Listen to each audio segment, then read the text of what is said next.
The Soviet Union detonated its first nuclear bomb on August 29, 1949, leading to the doctrine of mutually assured destruction, shared by both the USA and the Soviets. The unwritten agreement by the two superpowers deterred nuclear war with an implied threat to blow up the world, if need be, to defend each of their interests.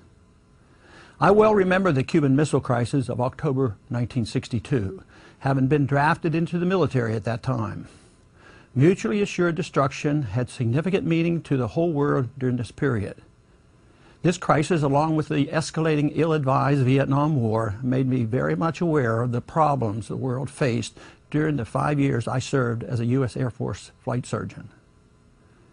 It was with great pleasure and hope that I observed the collapse of the Soviet Union between 1989 and 1991.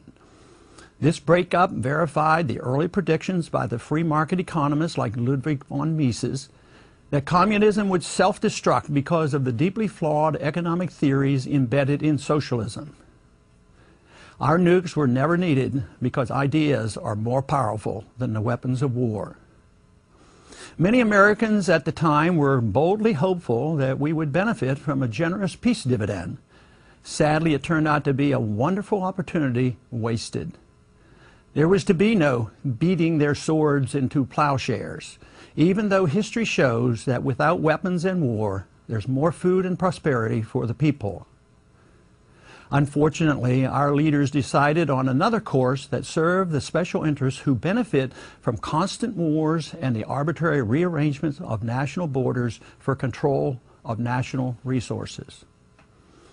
Instead of a peace dividend from ending the policy of mutually assured destruction, U.S. leaders opted for a foreign policy of American world domination as its sole superpower. It was all in the spirit of Woodrow Wilson's idealistic goal of making the world safe for democracy by pursuing a war to end all wars. The mantra became that American exceptionalism morally required us to spread our dominance worldwide by force.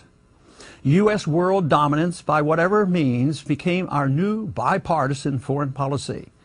There was to be no peace dividend, though our enemies were virtually non-existent.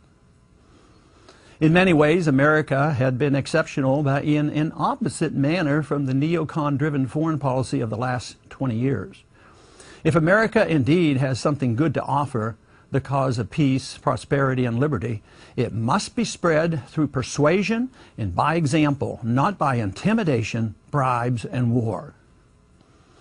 Maintaining world domination is based on an intellectually and financially bankrupt idea that generates dependency, war, loss of civil liberties, inflation, and debt, all of which contribute to our economic crisis. Saddest of all, this policy of American domination and exceptionalism has allowed us to become an aggressor nation, supporting preemptive war, covert destabilization, foreign occupations, nation-building, torture, and assassinations. This policy has generated hatred toward Americans and provides the incentive for almost all of the suicides attacks against us and our allies.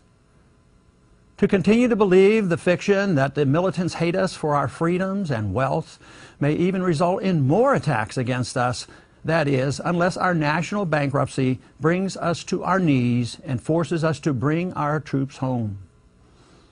Expanding our foreign military intervention overseas as a cure for the attacks against us tragically only guarantees even more attacks.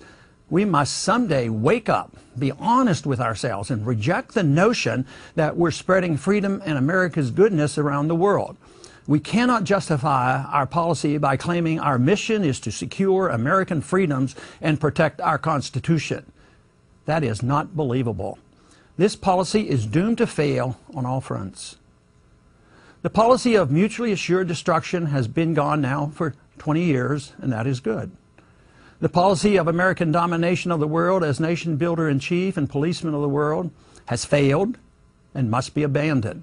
If not as a moral imperative, then certainly out of economic necessity. My humble suggestion is to replace it with a policy of mutually assured respect. This requires no money and no weapons industry or other special interests demanding huge war profits or other advantages.